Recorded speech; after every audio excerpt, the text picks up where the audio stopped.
결혼 3년 차 30대 김 씨는 아직 알콩달콩 신혼생활을 즐기는 맞벌이 부부입니다. 김 씨 부부는 결혼 당시 출산 계획까지 미루고 영끌로 아파트를 마련했다고 하는데요. 대출금이 조금 버겁긴 하지만 그래도 집주인 눈치 볼 일이 없다고 생각하면 김 씨는 더 열심히 돈을 벌어야겠다는 생각이 든다고 합니다. 그런데 얼마 전부터 직장을 그만두려고 하는 남편. 이유도 말해주지 않은 채 그저 집에서 살림을 할 테니 돈은 김 씨에게 벌어오라는 겁니다. 혹시 어디가 아픈 거라면 함께 치료를, 하는 일이 적성에 안 맞으면 이직을 권해봤지만 남편은 그 어떤 이유도 말해주지 않은 채 그저 집에서 살림이 하고 싶다는 건데요. 아무 이유 없이 직장을 그만두겠다는 남편, 이혼 사유가 되나요? 예, 그러니까 직장 잘 다니던 남편이 갑자기 나 집에서 회사 때려치고 집에서 살림이나 할게라고 했다는 거죠. 그러니까 제가 이게 뭐 약간 섣부른 판단일 수는 있겠지만 뭐 우리 백다희 아나운서 얘기를 들어보니까 이 남편분이 혹시 직장 내 왕따 뭐 이런 어떤 인간적인 인간관계에서 오는 그런 스트레스 때문에 이런 게 아닌가라는 생각도 드는데 이거 뭐 좀 백다희 아나운서는 혹시 회사에서 괴롭히는 선배나 그런 거 없어요? 한 명 있습니다. 저라고 얘기할 거 양원보행커. 아니죠? 저예요? 네. 네? 그럼 저한테도 한번 물어봐 주세요. 어떤 괴롭히는 후배 없냐고. 없으실 것 같아서 안 물어보겠습니다. 제가 여기서 만약에 한 아시네요. 걸음 더 나아가서 네. 막 우리 백다희 아나운서를 막 괴롭히거나 갈구면은 시쳇말로 갈구면은 망하는 거예요. 또 욕댓글이 또 엄청 달립니다. 망하는 예. 거. 예. 그래서 제가 차마 무서워서 그 짓은 못 하겠습니다. 알겠습니다. 고생하셨고요. 예, 나중에 끝나고 봐요, 그냥. 예. 자, 지금부터 좀 본격적으로 좀 얘기를 해볼게요. 지금 아이는 없어요. 네. 결혼 막 했습니다. 특히 이제 집을 마련했는데 영끌로. 네. 또 요즘 다들 영끌에서 집을 사시잖아요. 근데 김 씨 남편도 대학 때부터 오랫동안 자취를 해왔는데 1, 2년에 한 번씩 이사를 하니까 꼭 내 집을 마련하겠다라는 생각이 강한 거예요. 그래서 결혼 당시에 김 씨와 남편이 좀 모아놓은 돈이 많진 않았는데 집을 살까 말까 고민을 했는데 남편 의지가 좀 강했다고 합니다. 그래서 받을 수 있는 대출을 모두 다 끌어모아서 집을 사기로 결정을 했던 겁니다. 근데 요즘 저 솔직히 제 지인 주변에도 영끌해가지고 산 친구들 많은데 지금 막 이 금리 엄청 오르잖아요. 막 미국 연준에서 막 팍팍 올리니까 따라가면서 지금 죽으려고 그래요 지금.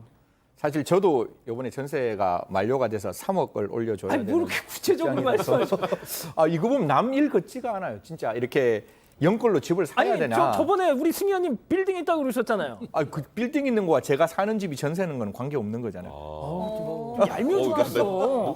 나 이상한 말 나올 뻔했어. 좀 짜증나는 스타일이야. 약간. 본론으로 와서 이 집으로 돌아가겠습니다. 예. 네. 그래서 죄송합니다. 이제 그 영끌로 집을 사다 보니까 사실상 이 남편도 그런 생각을 했는가 봐요. 전세 대금을 전세 그 보증금을 올려주는 것보다 어떻게든 영끌해서 이자가 올라가더라도 나의 집이 만들어지는 게 더 낫다라고 생각하고 집을 샀는데 지금은 맞벌이를 하고 있었는가 봐요. 그래서 대출금을 뭐 갚는데 그 이자를 갚는데 남편 월급이 다 들어가더라도 부인의 이제 월급이 있으니까 그렇게 어려워질 형편은 아니었는데 우리 앵커 말씀대로 얼마만큼 대출 금리가 올라갈지는 모르지만 제발 좀 경제 부채에서는 좀 잡아주세요. 올라갈지는 모르겠지만 그렇게 올라간다면 더 부담스러울 수 있다라는 생각을 머릿속에서 지울 수가 없었던 모양입니다. 예, 처음에 이제 전세금 올려달래서 좀 힘들다 이런 얘기할 때 어떻게 불쌍해 승희 언니 막 이러다가 빌딩 있다는 얘기 들으니까 저런 하면서 막 채팅창 분위기 서민인 줄 알았는데 아니어서 너무 반전이네요. 아무튼 채팅창 네. 분위기가 좀 순식간에 바뀌었어요. 일단 그건 좀 알고 계시고요. 자, 팀장님, 그런데 대출금이 지금 한 사람 월급이 그냥 월급 통장에 거쳐가는 거잖아요. 들어오자마자 대출금으로 빠지니까. 그렇죠. 둘이 벌지만 한 사람 봉급은 대출금으로 나가는 거죠. 원리사항 같은데요. 이렇게 하기 때문에 아마 아이 출산 계획을 미뤘던 것 같아요. 3년 동안 구두쇠 생활을 했지만 알다시피 보통 장기 대출이 25년, 30년이거든요. 그거 모아봤자 하거든요. 그런데 중요한 거는 저희 아들도 맞벌이지 않습니까? 근데 아이를 낳으니까 오히려 더 아끼고 돈을 더 모으게 돼요. 그러니까 이분이 착각하신 것 같아요. 내가 보기에는 우리 아들 대출을 받아 집을 샀거든요. 많이 나가요. 하지만 그런 거에 아이를 낳게 되면 아이를 위해서 더 아끼기도 하고 더 벌려고 하기 때문에 아이를 낳아가는 것이 낫지 않겠냐. 생각이 듭니다. 저는. 예, 아니, 사건 현장을 보다 보면 뭐 집안 살인다. 집안 호구 조사를 따로 안 해도 돼 그냥. 빌딩 있는 것도 알려주고 막. 네. 그냥 다 말씀하셔 그냥. 그러니까. 백 변호사님 뭐 하실 말씀 없어요? 아니, 집안? 저는 별로 없어요. 아, 진짜? 저는 백 별로 변호사님도 없습니다. 아유, 저는 뭐, 네, 저는 제 개인의 프라이버시가 중요하기 예, 때문에. 아니 그러니까 좀 이렇게 좀 하세요 좀. 자 아무튼 자 그런데 갑자기 남편이 나 살림하고 싶어. 이게 좀 미스테리한 부분이 있어요. 일단 남편이 처음엔 좀 약간 반농담처럼 나 이제 그만두고 싶다 직장 이렇게 얘기를 시작을 한 거예요. 그냥 농담이겠거니 했는데 나 전업 남편으로 살면 안 될까? 뭐 이렇게 전업주부 남편으로 살고 싶다는 말을 하면서 갑자기 직장 생활에 내가 너무 신물도 나고 매일 같은 업무도 지루하고 뭐 이런 얘기들을 자주 하는 거예요. 그러다가 갑자기 이제 최근에 이제 남편들을 이렇게 보면 회사 회식이 많은데 술을 많이 먹고 그런데 어느 날은 술을 먹고 와서 이제 술주정이라고 해야 될까요? 약간 잠들었다가 잠꼬대라고 해야 될까요? 예, 예. 내 탓이 아니야, 잘못했습니다, 제가 그런 게 아닙니다 이런 얘기들을 막 밤에 하는 거예요. 이게 혹시 직장 내 괴롭힘이나 따돌림을 받는 게 그러네 아닐까? 약간. 이제 그런 의심이 들었지만 또 남편이 그런 얘기도 하지 않았다는 거예요. 잘못했습니다. 그러니까 지금 좀 잘 만드셨네요. 지금. 그래서 이 아내가 고민을 하다가 일단 리프레시를 시켜줘야겠다. 휴가를 가자. 그래서 여행까지 다녀왔어요. 그래서 여행을 갔다 오면 입 벌리고 자는 거 봐요. 네, 좀 괜찮아지고 진짜 잘 그리셨어요. 예. 괜찮아질 줄 알았는데 돌아와서 다시 직장을 그만두고 싶다. 이런 얘기들을 반복하기 시작했습니다. 야, 승현님, 네네. 혹시 저 남편 승현님은 최근에 이제 승진을 하셨으니까 저 심정을 모르실 수도 있는데 언제나 있고, 몰라요. 똑같습니다. 빌딩도 아니. 있어가지고. 아니 직장인들은 언제나 매일 아침에 가슴 속에 뭐 사직서를 갖고 아침에 출근을 합니다.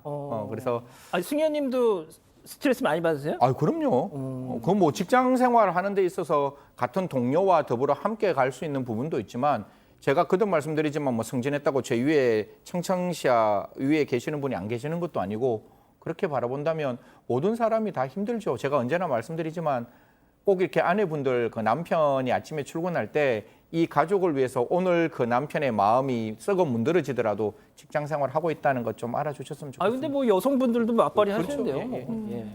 자, 근데 이 건강에 문제가 생긴 거 아닙니까? 남편의 승현님? 네네. 그래서 기본적으로 이런 생각을 했답니다. 남편이 왜 저럴까? 혹시 시청자 여러분 많이 느끼셨겠지만 번아웃 증후군이라 그래서 정말 최선을 다하고 최선을 다했는데 직장에서도 가정에서도 사회에서도 자기가 갑자기 혼자인 듯한 느낌이 들면 그 순간에 모든 게 싫어지고 갑자기 우울증에 빠지고 또 이렇게 삶이 그렇게 이렇게 재밌지 않다라고 느낄까 봐 부인 입장에서 굉장히 많은 걱정을 했는가 봐요. 그래서 남편 모르게 이거는 그냥 부인이 남편을 확인하기 위해서 했는 겁니다. 이렇게 혹시 이렇게 카드 명세표에 병원에 갔는 게 있는지 없는지까지 확인했지만 그런 게 아직까지는 발견되지 않았다라고 합니다. 자, 그런데 이 기자, 저 남편이 평소에 뭐 요리를 하는 걸 좋아한다든지 또 뭐 그러니까 가사 활동에 상당히 좀 관심이 평소에 있었다면 또 이해가 되는 부분도 있잖아요. 근데 평소에 없었으니까 좀 생뚱맞은 건데요. 일단 이 부부가 아이가 있는 것도 아니어서 전업으로 집을 관리할 사람이 필요가 없어요. 그리고 남편이 원래 집안일에 뜻이 있었던 사람도 아니고 뭐 해먹는 것보다는 사먹는 걸 좋아하고 정리를 뭐 꼼꼼하게 잘하는 편도 아니라고 하고 그래서 김 씨는 정말 집안일에 취미가 없는 이 사람이 왜 이럴까라고 고민을 하게 되는 건데요. 그래서 지금 다니는 직장에 문제가 있거나 아니면 괴롭힘을 당하고 있는 거라면 좀 잠깐 쉬면서 다른 일을 좀 구해보면 어떠냐라고 제안을 했는데 남편은 그 어떤 직장도 가고 싶지가 않다. 다른 곳에 가도 마찬가지일 거다라고 얘기를 하면서 좀 마음의 문을 닫은 것처럼 보였습니다. 그렇군요. 자, 이 갚아야 할 대출금 그게 가장 그 직면한 문제겠죠. 그런데 맞벌이를 하다가 한쪽이 쉬게 되면은 외벌이로서 와 그거 전 이 아내분의 막막함도 이해가 됩니다. 근데 또 남편 얘기 들어보면 또 솔깃한 부분이 있어요. 근데 뭐 남편이 다 돈 벌어서 먹여 살려야 돼. 당신이 돈 벌고 내가 집안일 잘하면 되지. 이런 얘기를 하는 거예요. 뭐 그럴 수도 있죠. 근데 이제 조금 전에 말씀하셨던 것처럼 문제는 지금 뭐 아이가 생겨서 예를 들어서 육아휴직을 남편이 하는 그런 개념도 아니고 그리고 제일 결정적으로 일단 영끌해서 집을 샀잖아요. 한 명의 월급은 다 대출금 감대 쓰입니다. 그럼 이 남편이 일하면 어떻게 되죠? 생활비가 없어지잖아요. 그 부분 때문에 지금 이 아내 입장에서는 굉장히 이 남편의 태도가 곤혹스러울 수밖에 없는 겁니다. 팀장님 결국 이러면은 콩 이렇게 될 수밖에 없겠어요. 아내와 남편들이 서로가 참지부터 하면 싸움하게 되는데 크게 다퉜다고 그래요. 그냥 다퉜는데 알다시피 남자들은 누구나 아까 성님 얘기했지만은 직장 생활 좋아서 하는 분도 있지만 보통 다 힘들거든요. 근데 그런 상황에서 남편이 직장 그만둔다고 하니까 여자는 이제 최대한 했겠죠. 상의해보자, 우리가 좋은 판을 나가자. 그러는데도 나는 그냥 그만두겠다, 직장 안 다니겠다 계속 하니까는 싸우게 된 거예요. 싸우게 됐는데 이렇게 남편이 계속해서 그만둔다고 그러고 대안이 없다고 한다면 그 아내 입장은 이런 것 같습니다. 그러면 이혼까지 불사하겠다고 해서는 안 될 말을 한 거죠. 했어요. 이혼하자고 네네. 선언을 했습니다. 자, 그러면 이쯤에서 별별 상담소 오늘의 궁금증 짚어보죠. 자, 직장 그만두고 살림하겠다는 남편. 이거 이혼을 해야겠습니까? 어떨 것 같으세요? 아, 저는 그래도 대화로 풀어야 된다고 생각합니다. 아직은 이혼 사유가 아닌 것 같아요. 아직은. 근데 더 가면 이혼 사유가 될 수도 있습니다. 이게 이 남편의 말처럼 그러니까 본인이 집안일 열심히 하고 아내가 벌어서 생활하는 걸로 서로 협의해 나간다면 그렇게 협의가 될 수도 있는 거잖아요. 그러니까 내가 일을 그만둔다라는 걸로 이혼을 하게 되면 그렇게 해서 이혼해야 될 커플들도 꽤 많을 겁니다. 남녀 똑같겠죠. 뭐 맞벌이 부부 중에 아내분이 갑자기 나 이제 일 안 하고 집에 전업주부 하려는데 그걸로 이혼이 된다 그러면 아마 굉장히 많은 분들이 그게 말이 되냐라고 하실 거예요. 근데 그게 반대 상황이다 보니까 좀 더 이상하게 들릴 그런 게 있는데 이제 문제는 이 집안 같은 경우에는 그 영끌에서 그 대출금이 굉장히 많기 때문에 최소한의 생활비를 벌기 위해서는 둘 다 일을 해야 될 상황이라는 게 문제잖아요.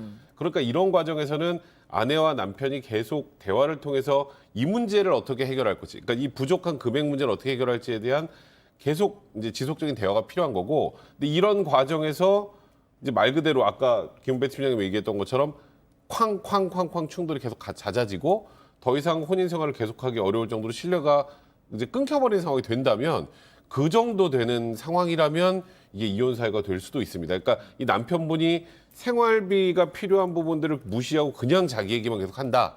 그리고 그게 타협이 되지 않는다라고 하면 이게 극단적으로 이혼 사유가 될 수도 있는 그런 상황입니다. 팀장님, 지금 어떤 가족분이 집안 살림을 너무 쉽게 생각한다 이렇게 말씀하셨어요. 그 맞죠. 집안살이 상당히 어렵죠. 저도 가끔 도와주지 뭐 힘들어요. 근데 이분들은 해결할 방법이 있습니다. 어떻게? 열심히 일한 당신 떠나라. 요거 여행을 가는 거예요. 한 일주일 동안. 여행 다니면서 또 가야죠. 한 번 더? 한 번 더. 그럼 회사에서 잘릴 것 같은데. 여행 그만두기 가다가 전에. 전화를 내야죠. 생활비가 다 날아갈 것 같은데요. 그럴까요? 예. 그래도 여행 가면서 자기가 그만두기 전에 먼저 잘릴 것 같은데. 살림할 수 없고요. 예. 자, 할 수 없다뇨. 자, 이 기자, 우리 가족 여러분들 지금 뜨거운 막 반응을 보여주고 계시네요.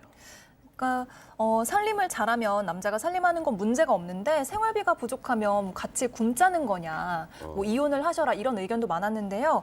일단 남편을 병원으로 데려가서 상담부터 받게 하자, 뭐 이런 의견이 많았습니다. 그리고 이제 남편과 헤어지기 싫다면 일단 직장을 관두게 하고 집 처분을 해서 좀 좁은 집, 좀 싼 집을 가더라도 일단 그만두게 하는 게 좋겠다 이런 의견이 있었습니다.